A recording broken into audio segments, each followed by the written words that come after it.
हाय kids. बच्चों में अपने पहले सेशन में जब हम थ्योरी सीख रहे थे तो हमने सीखा था एक कंसेप्ट साइक्लिक क्वाड्रिलेटरल का। क्या होता है साइक्लिक क्वाड्रिलेटरल? ऑपोजिट एंगल्स अगर हैं उसके तो उनका सम 180 डिग्री होगा। ठीक है, तो ये कंसेप्ट है हमारा। तो साइक्लिक, मान लो अगर ये ABCD साइक्लिक क्वाड्रिलेटरल है तो angle A plus angle C इन दोनों का सम 180 होगा। तो पहले क्वेश्चन नंबर 13 ही बना लेते हैं। सोल्यूशन अगर करेंगे, यहाँ पे x की वैल्यू पूछी हमसे कि फाइंड द वैल्यू, तो क्लियरली दिख रहा है कि इसके चारों वर्टाइसेस सर्कल पे लाई कर रहे हैं, मतलब ये साइक्लिक क्वाड्रिलेटरल है। या फिर कोई भी क्वाड्रिलेटरल अगर उसके ऑपोजिट एंगल्स का सम 180 डिग्री हो जाए तो वो एक साइक्लिक क्वाड्रिलेटरल होता है। तो यहाँ ABCD साइक्लिक क्वाड्रिलेटरल है, तो हम क्लियरली लिख सकते हैं कि angle A plus angle C is equal to 180 degree. क्यों? रीजन क्या? Opposite angles of cyclic quadrilateral. ये रीजन हम देंगे इसके लिए। A की वैल्यू कितनी है भाई? A की वैल्यू है 2x प्लस 4 और एंगल C की value 4x minus 64 is equal to 180। इसके बाद क्या? इसके बाद क्या? वही चीज़ 2x प्लस 4 सक्सेस हो जाएगा और ये 60 हो जाएगा। तो 6x plus 60 is equal to 180। Shift करो तो 6x is equal to 120 degree, तो x इज इक्वल टू नहीं सॉरी ये माइनस 60 होगा ना बच्चों, तो ये 180 प्लस 60 हो जाएगा, तो 6x इज इक्वल टू 240 हो जाएगा। तो x is equal to 240 by 6 is 40, so therefore x is equal to 40। उम्मीद करता हूँ बात आपको समझ में आई होगी। वैसे ही एंगल B प्लस D का सम भी 180 ही होता है। ये क्वेश्चन देखें, ये क्वेश्चन बेसिकली कॉर्ड और सेंट्रल एंगल से रिलेशन वाला क्वेश्चन है कि भाई अगर सेंट्रल एंगल में कुछ बन रहा तो बाकी सेगमेंट में उसका हाफ बनेगा, है ना। हमने ऐसे क्वेश्चंस बहुत करे हैं, लेकिन इस क्वेश्चन को भी हम सॉल्व ये कंसेप्ट से कर सकते हैं। कोई भी एक पॉइंट अपनी मर्जी से मार्क कर लो यहाँ पे S, है ना। सॉल्यूशन में क्या करेंगे, mark a point on the major segment S. Join PS and RS such that PQRS is a cyclic quadrilateral. आपने जैसे ही S पॉइंट यहाँ पे मार्क किया बच्चों और ये ज्वाइन किया तो ये क्या हो गया, ये एक साइक्लिक क्वाड्रिलेटरल हो गया PQRS। तो सर इससे क्या होता है? अब एक बात तो समझो कि ये एंगल इसके हाफ होगा, सॉरी ये एंगल इसके हाफ होगा। एंगल सॉल्यूशन यहाँ से लिखेंगे अगर, तो देखेंगे angle S is equal to half of angle POR, half of angle POR।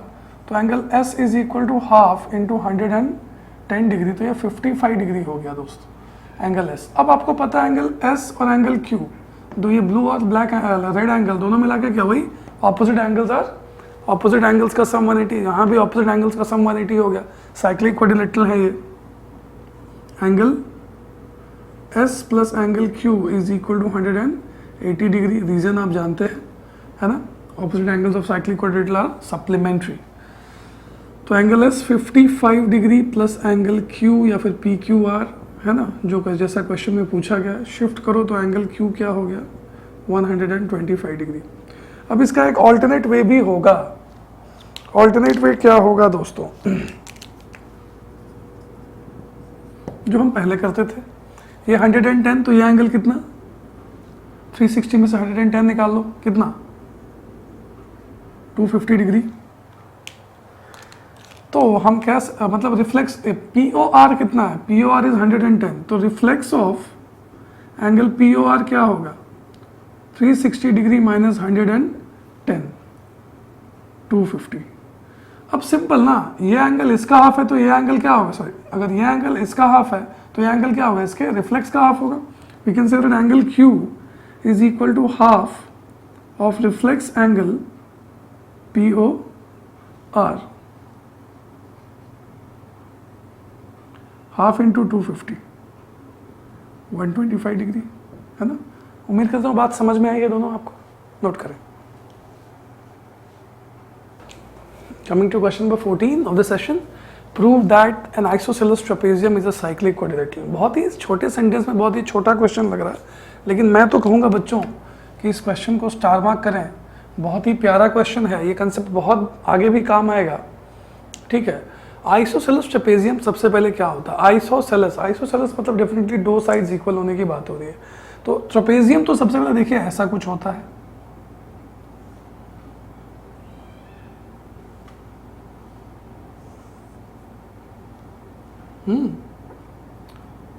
A B C D. Isosceles trapezium क्या होता है बच्चों कि जो ये देखिए ए बी और डी सी फर्ज कीजिए पैरेलल है ना. दो साइड्स पैरेलल होते हैं ट्रेपेजियम में, तो ए बी और डी सी को हम पैरेलल मान लेते हैं.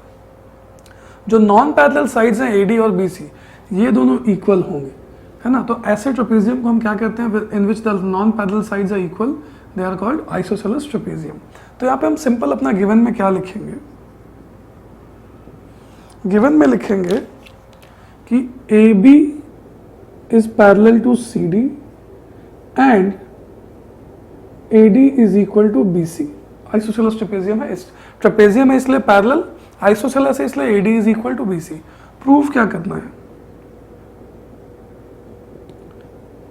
ए B C D is a cyclic quadrilateral. Cyclic कहने का मतलब है कि ऑपोजिट एंगल्स का सम 180 होना चाहिए. मतलब that is you have to prove angle A plus angle C is equal to 180 degree, या फिर angle B plus angle D is equal to 180 degree. दोनों में से कोई एक भी प्रूफ कर देंगे, अपना काम हो जाएगा, है ना. तो ये प्रूफ करने के लिए एक छोटा सा कंस्ट्रक्शन करते हैं. ये क्वेश्चन हमने पहले भी करा है क्वाड्रिलेटरल चैप्टर में. ड्रॉ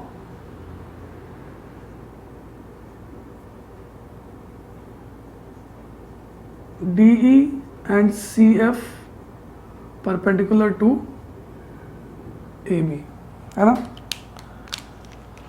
आप यहां से DE और यहां से CF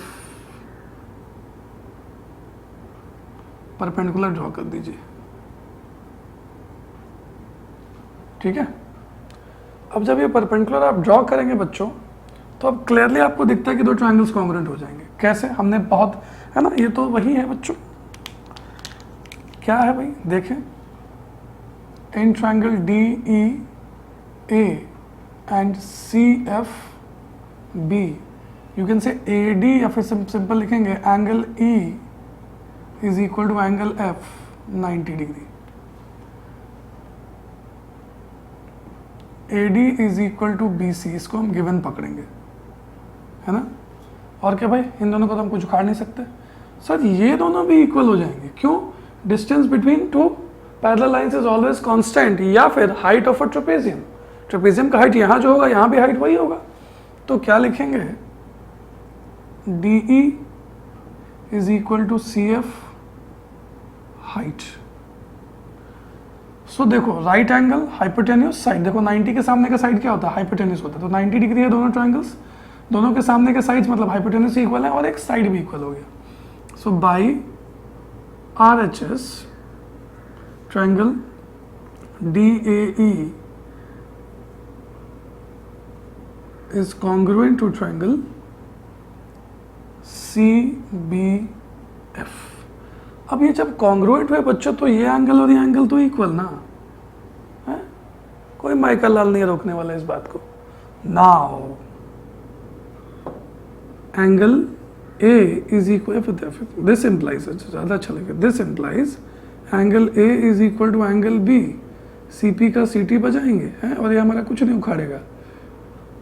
अपनी सीटी है, जब मर्जी तब बजाओ. अब एंगल ए और एंगल बी इक्वल हो गया बच्चा पार्टी. तो अब एक बात बताओ छोटी सी, फिर से थोड़ा सा फिगर बनाते हैं, है ना. फिर से ए बी सी डी, जहां पे एंगल ए और एंगल बी इक्वल है, बराबर. अब एक बात बताओ, ये दो लाइंस पैरेलल हैं, तो angle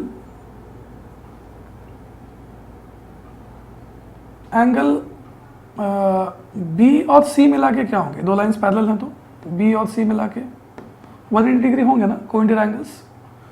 now since CD is parallel to AB, so we can say that angle C plus angle B is equal to 180 degree. Reason क्या है यहाँ पे? को इंटीरियर एंगल्स. कोई डाउट? अब B और A तो इक्वल, तो अगर दोनों इक्वल है बच्चा तो हम लोग B की जगह एंगल A लिख सकते हैं. यहाँ पे क्या? Since angle A is equal to angle B, so we can write angle A instead of angle B. So we have angle C plus angle A equals 180 degree. Opposite similarly, है ना, काम चोरी का बेस्ट तरीका है. Similarly, angle B plus angle D भी क्या हो जाएगा? 180 डिग्री हो जाएगा. Hence या फिर since both opposite angles are supplementary, therefore ABCD is a cyclic quadrilateral. I hope that's clear to everybody. बहुत ही important question है ना? नोट करें. Question number 15. In the given figure AB is a chord equal to radius. ओहो, radius है ये तो ये radius, ये भी रेडियस, ये भी रेडियस. देख के लाट अबरे की तो वही इक्विलेटरल हो गया, 60 डिग्री हो जाएगा, है ना. सॉल्यूशन डायरेक्टली यहाँ से क्या करते हैं? ए और बी की वैल्यू निकालनी है. ओ सेंटर है, क्या देखें भाई? A B is equal to B O is equal to A O, it is equal to radius. So therefore what you can say, A O B is an equilateral triangle. अब equilateral हुआ तो therefore what you can say, this implies angle A O B is equal to 60 degree. अब बच्चा पटी angle A O B 60 हुआ, ए plus 60 क्या हो गया? 180 लीनियर पेयर.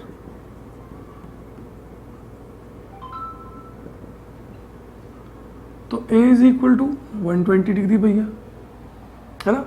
अब एक बात बताओ, ये भी तो 60 डिग्री ही होगा इक्विलेटरल ट्रायंगल का, है ना. Angle A is also equal to angle A is equal to 60 degree. क्यों भाई?